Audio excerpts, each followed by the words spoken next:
What's up, everybody? Welcome to another episode of the Prop Wiz. I know it's been a minute. I'm the Wiz. I'm the Geek son. Yo, we just got out of the theater after checking out Blue Beetle, and I still got to collect my thoughts, man. Did I like it? Now, you always start, man. Go ahead, tell them. Tell them what's up, man. You on the spot. Yeah, it was a DC movie. I don't think I'd watch it again, though. It was not a movie that I would get out of my way to watch. Man, that's it, yo. It was kind of disappointing. I personally didn't hate it. I didn't love it. And I probably just barely liked it. Like, just like he said, like, I don't think I would, if I could rewind time, I wouldn't have gone to the theater to see it, to be honest with you. But when I was in there, I didn't feel like walking out. Like, it was entertaining enough. You know what it is? I got to look up the reports. I don't know when it changed, but the movie was made for TV. It was originally supposed to come out on HBO Max. Yeah, that makes sense. That's what it felt like to me. Now I don't know how early they made the decision for it to go to theater, so I don't know what changes they made to release it in the theater. But to be honest with you, it just felt like if it was on TV, I felt like it would have been great. A great joint, straight to... Because it was part of the old DC, right? Yeah, this is the last officially... No, we still got Aquaman. This is one of the last movies in the DC. They're probably trying to make money off the last couple movies. Yeah, man. But James Gunn actually said that this is the first character for the new DC. So he said it wasn't... He was careful. He didn't say it was the first movie. He said Superman is the first movie, but Blue Beetle is the first character. Okay. So this Blue Beetle is supposed to be, from my understanding, is supposed to be in the new DCEU. With that being said, man, Blue Beetle himself, like the actor, it was cool. It was cool, man. The family, you're probably going to hear that a lot. The family was dope. George Lopez, superstar, yo. Mm-hmm. So the family aspect was cool. The superhero aspect wasn't bad, man. That's probably what it was. I feel like when it came to actor-wise, I liked it. I liked the acting. Yeah. Everyone's acting was pretty cool. Acting was cool. Everything. I predicted everything. It was very predictable, man. The TV movie, man. Even it was nothing artistic about the cinematography. What else do I say? The superhero.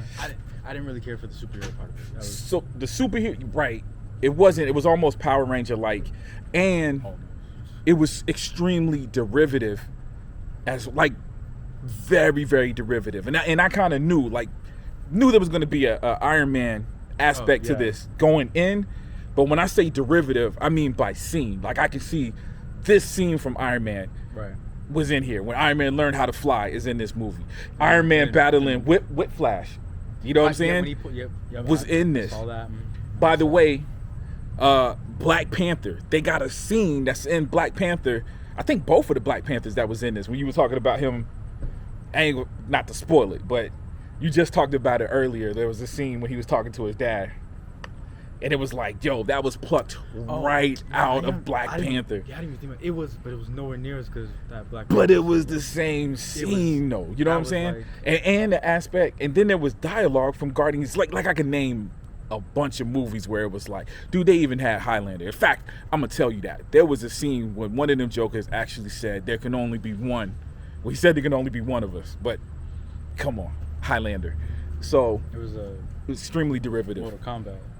Oh, there was a Mortal Kombat. Hopefully they did that one on purpose, because that was out of. So that's the only thing, man. It's hard. I hear what he's saying. He didn't like the action scenes.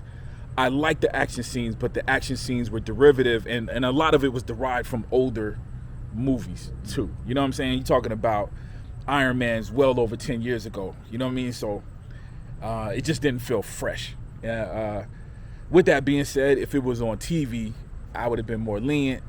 It would have been cool. So I don't know, man. It is what it is. You know what? I think it's a decent movie to take your family. Definitely probably to take your young ones. Right. If something you just want to do as a family. I think it was good for that, to be honest with you. It felt like a good family movie. Besides that, yo, if you low on funds and you picky with movies, this ain't the one, yo. I'm gonna be honest with you. This ain't the one.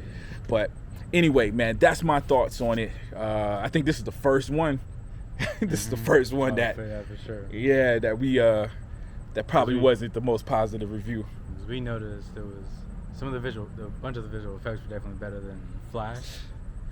The visual effects was better than Flash. A lot of it was better than Flash, but the Flash movie was just more well done, in my opinion. I mean, the Flash flopped, man, but flop.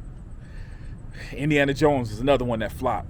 Indiana Jones was light years better than this, in my opinion. You know. No, for sure. So with that being said, you know, if you were one of the people that hated Indiana Jones, hated the Flash, you might like this one. Maybe it's me. You know what I'm saying? I doubt that though.